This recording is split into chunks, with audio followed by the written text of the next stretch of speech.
Buen día, chicos. Voy a reafirmar lo que dice el ingeniero Manuel. Por favor, estamos tomando asistencia y para que saquen la boleta tienen que tener un mínimo de asistencia, por favor. Así que los chicos que no están asistiendo van a tener problemas con eso, con la obtención de la boleta. Así que no me gustaría que pasara eso. Además que es importante que escuchemos las clases. Por lo menos para tener una guía de cómo ver la materia y cómo se encara la materia y qué es importante y qué es lo que se llevan ustedes. Bueno, buenos días de vuelta y que tengan que hayan empezado una hermosa semana, que hayan tenido un hermoso fin de semana. Y a seguir cuidándose cada día más ante esta situación que estamos viviendo. Bueno, el jueves, cuando se me cortó la comunicación, estaba terminando de darles este tema de finales de proceso de diseño, que son los factores humanos en la ingeniería, y que básicamente es un sinónimo de lo que nosotros llamamos ergonomía. Básicamente tiene que ver, como dijimos, con la interacción, o sea, el estudio. Es la ciencia de determinar, ¿no es cierto?, la interacción entre el hombre y la máquina, y se define como una ciencia aplicada, básicamente. Perdón. Que coordina la acción del diseñar, el diseñar ya sea dispositivos, ya sea sistemas, procesos, y también condiciones de trabajo físicas, ¿sí? Básicamente con las capacidades, con las aptitudes que tenga cada persona y los requerimientos que un trabajador necesita en su línea de trabajo. Y que una persona, las capacidades que tiene una persona para poder manejar una máquina, manejar un dispositivo, una persona, una señora, ama de casa, en su tarea diaria, que tenga electrodomésticos que sean sencillos, que sean fáciles de manejar, que hemos dicho que la sencillez radica el éxito de cualquier diseño. Eso lo vamos a decir varias veces. Entonces, como ingenieros de diseño, nosotros tenemos que tener bien claro que sea lo que sea que estemos diseñando, este sistema, este dispositivo, este proceso, debe tener las características que hagan que la cosa, el proceso, disculpen,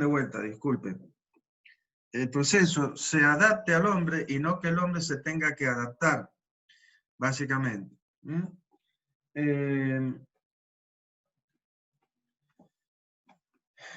Ustedes van a seguir cursando materias, y una de las materias, y una de las tantas materias que pueden tener ustedes son las materias electivas que tienen en los últimos semestres y que versan sobre distintas áreas de la carrera y que busca de alguna manera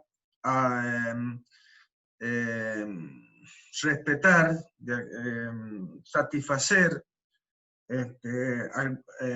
ciertos perfiles de cada uno, porque no todos somos mecánicos que nos gustan las tuercas o los motores, hay mecánicos que les gusta diseñar, hay mecánicos que les gusta la parte de los materiales, lograr nuevos materiales, los procesos de los materiales, los tratamientos de los materiales. Otros que les gusta la parte de las instalaciones industriales, todo lo que es generación de frío, de calor. Entonces hay materias, otro que les gusta las tuercas, los motores, o sea, los automotores. Entonces, ustedes van a poder ir eligiendo diferentes materias, diferentes, no, son 3 materias básicamente, las electivas, pero van a poder tener una línea donde van a poder satisfacer tal vez a través de eso su perfil. Entre las que existen son las de automotores, donde ustedes van a ver todo lo que tiene que ver no solamente con el motor, ¿sí? Los tipos de motores que hay, ya sea turbinas, motores de combustión interna, la que sea, sino que existe el vehículo, y el vehículo también genera una serie de conocimientos como son la resistencia al viento, la aerodinámica, el tema de los frenos, el tema de las cubiertas, y el tema, entre otras, etcétera, etcétera, etcétera, no lo quiero alargar más, el de las cuestiones de la seguridad activa y la seguridad pasiva. La seguridad activa y la seguridad pasiva. Ya van a ver que la seguridad activa es todo lo que hay que, en el proceso de diseño, todo lo que se tiene que tener en cuenta para que no suceda un accidente. Básicamente. Y la pasiva tiene que ver con todo lo que hay que hacer en el diseño para que si por desgracia tiene que ocurrir un accidente, genere el menor de los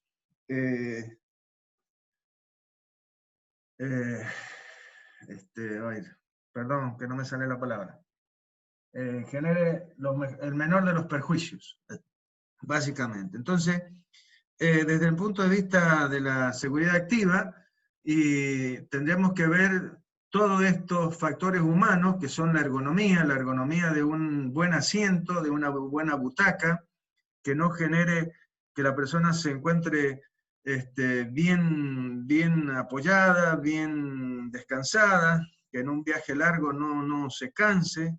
El aire acondicionado no es una cuestión, ahí lo vemos al señor en una butaca, bien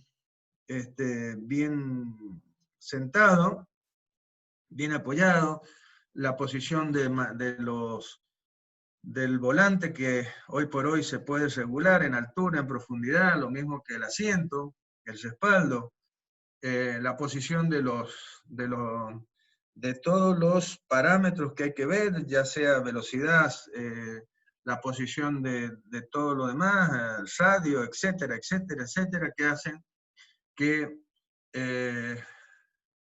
son factores que van a generar, si no está bien diseñado bajo los conceptos que estamos hablando, y pueden generar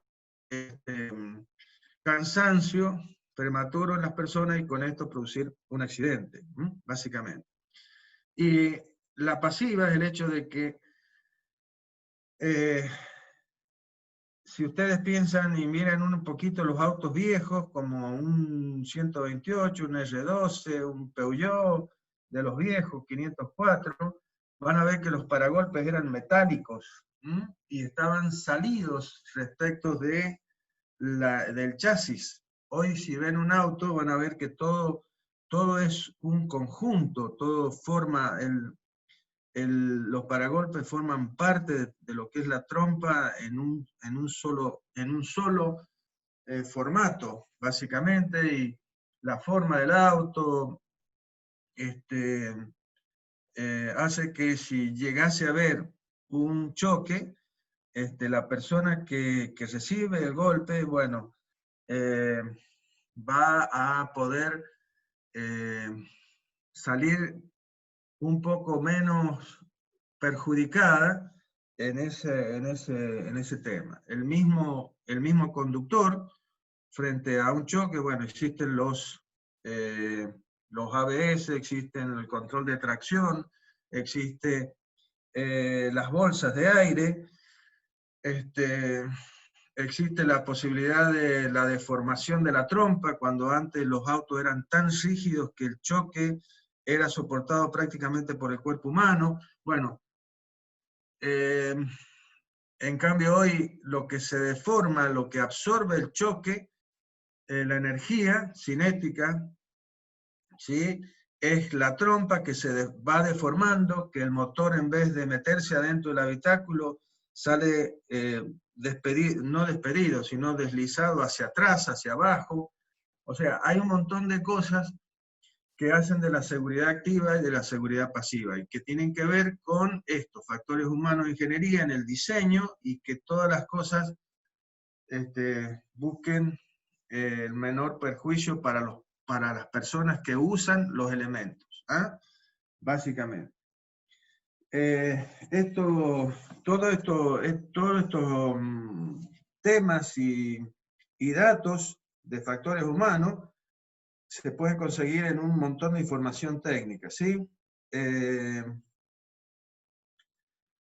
Todo esto tiene que ver con las dimensiones del cuerpo humano, cómo se distribuye esas dimensiones en las poblaciones, por la edad y por el sexo, las aptitudes que tienen las personas para soportar fuerzas, para hacer fuerzas, para soportar aceleraciones en distintas direcciones, para poder generar fuerzas también, ¿sí? Básicamente. Ahí vemos a la persona haciendo un trabajo, la posición de trabajo, la altura del banco, para diferentes tipos de trabajo, ¿sí? Todo eso tiene que ver con la ergonomía. La capacidad para soportar ruidos, por eso en el caso que teníamos como ejemplo de la cortadora de pasto, tendríamos que pensar en qué cantidad de decibeles, ¿sí? Una de las tareas que se debían cumplir era que la máquina no superara cierto nivel de ruidos, ¿sí? Básicamente. Bien.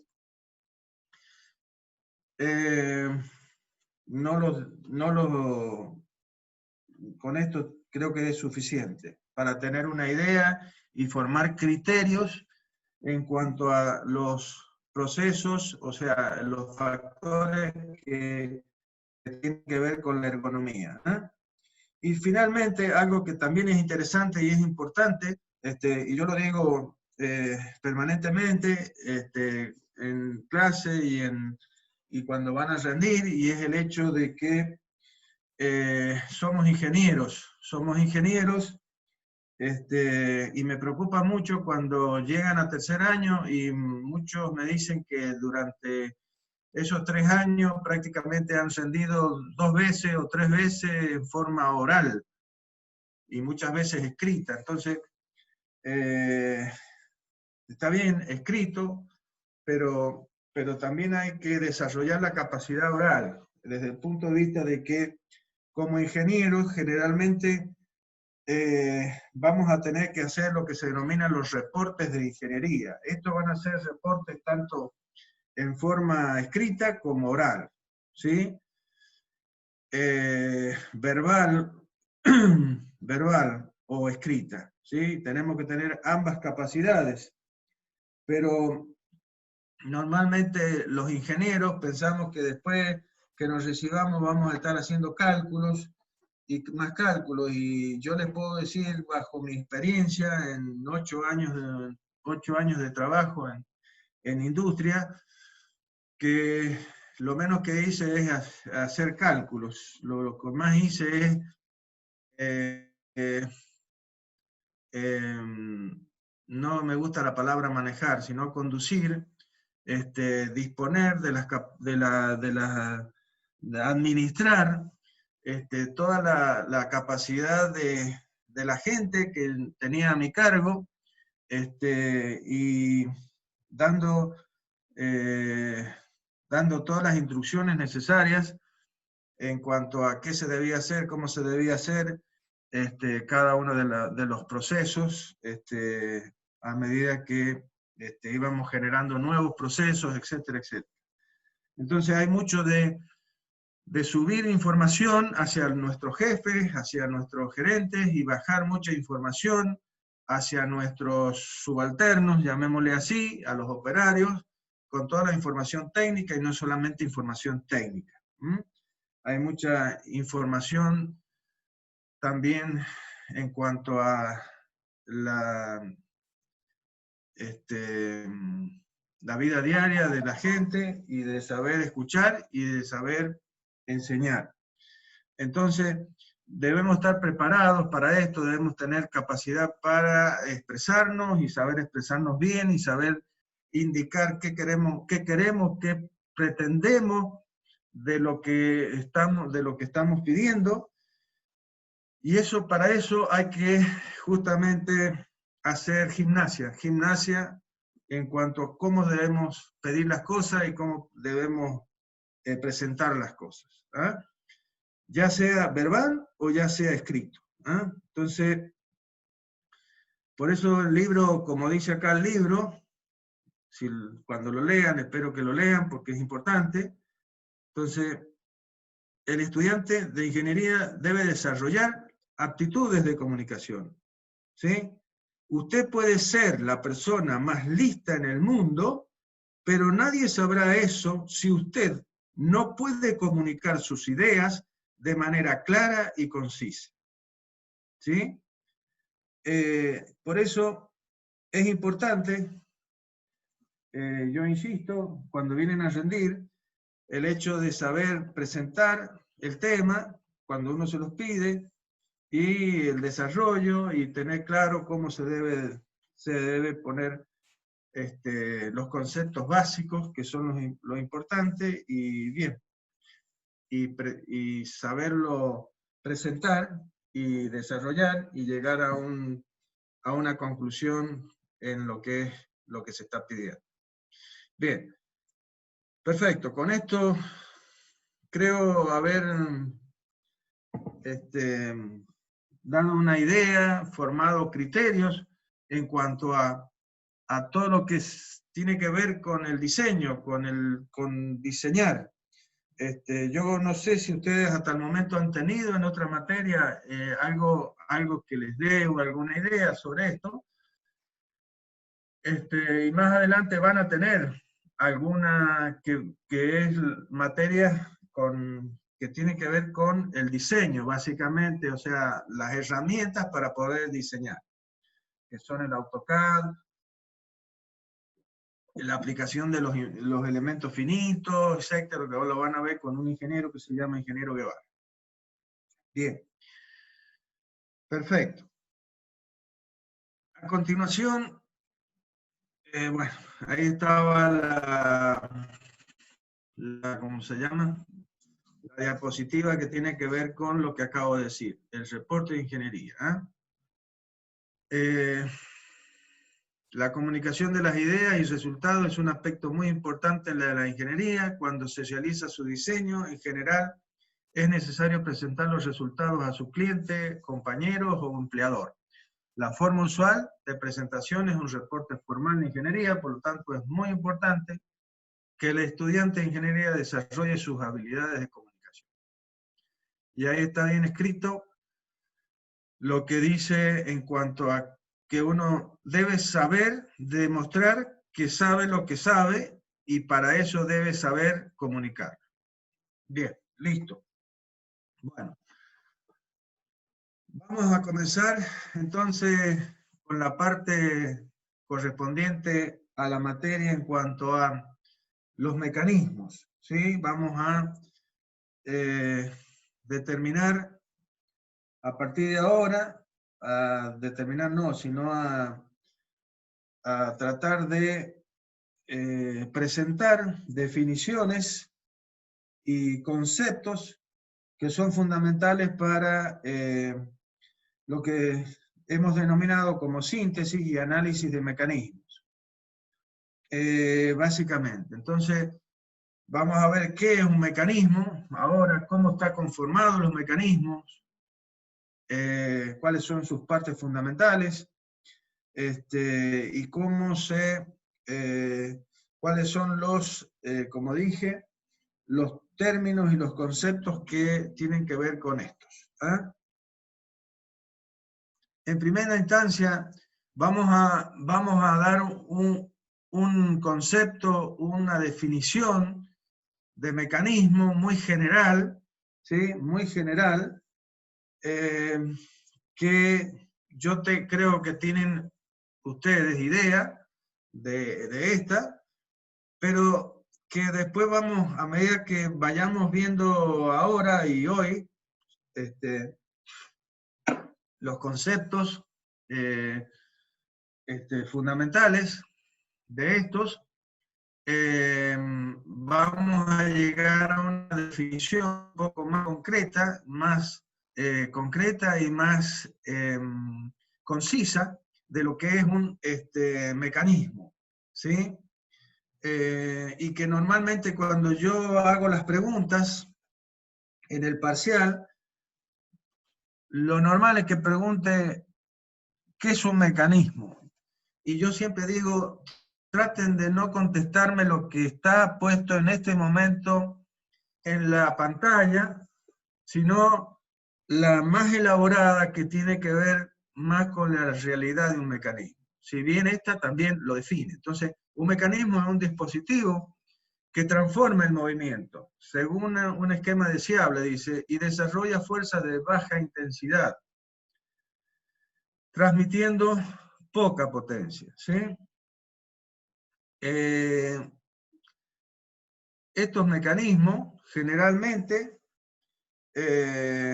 pueden estar, como muestra ahí, puede ser un sacapunta de manivela, una mesa o una silla desplegable, ¿sí? Las del camping, las sillas de camping, las mesas que se hacen valija.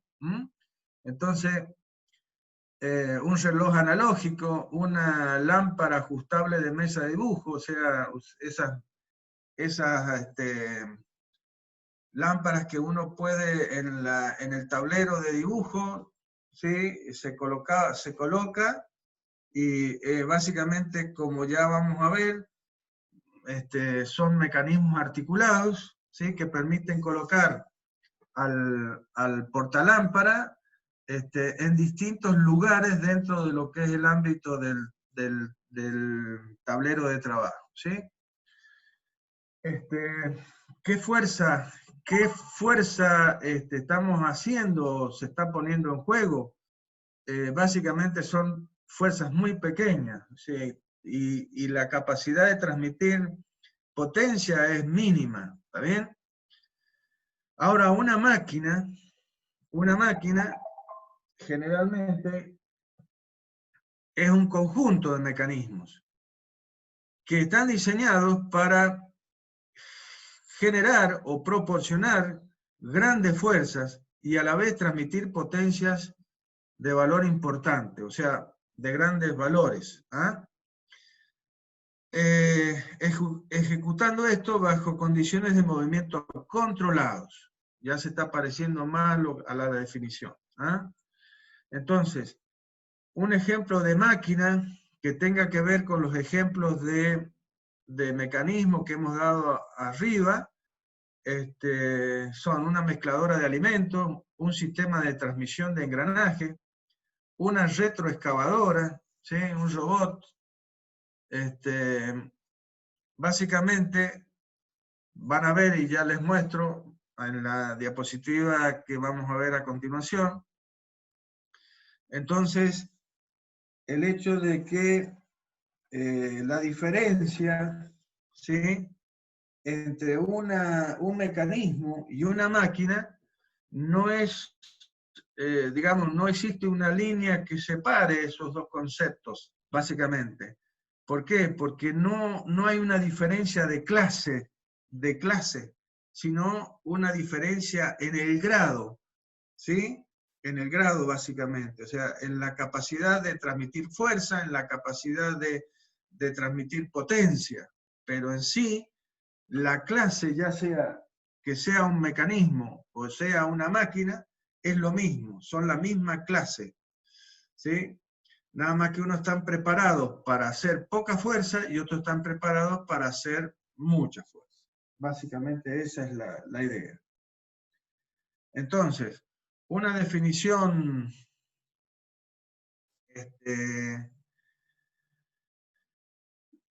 que también podríamos dar sobre un mecanismo es como un sistema de elementos que están dispuestos para transmitir movimientos de una manera determinada, ¿sí? Eso sería un mecanismo. Si le agregamos la palabra energía al lado de movimiento, y bueno, esta también podrá ser la definición de una máquina, ¿está bien? Bien, a veces los mecanismos eh, si se mueven a muy baja velocidad, estoy hablando de 10 vueltas por minuto, 50 vueltas por minuto, ¿sí? O sea que se mueven con muy bajas velocidades y están cargados ligeramente, ¿sí? Pueden ser tratados como dispositivos cinemáticos. ¿Qué quiere decir esto? Que solo vamos a analizarlo desde el punto de vista de la cinemática, que es encontrar qué cosa, sus velocidades y sus aceleraciones, es decir, las velocidades y las aceleraciones de puntos característicos de este mecanismo de los cuales nosotros necesitamos saber, ¿sí? Pero no vamos a necesitar calcularlo desde el punto de vista cinemático, cinético quiero decir, ¿ah? O sea, el conocimiento de las fuerzas que se ponen en juego, las fuerzas tanto dinámicas de movimiento como las fuerzas externas, ¿eh? Que se puedan aplicar sobre ese mecanismo. Ahora bien, las máquinas y los mecanismos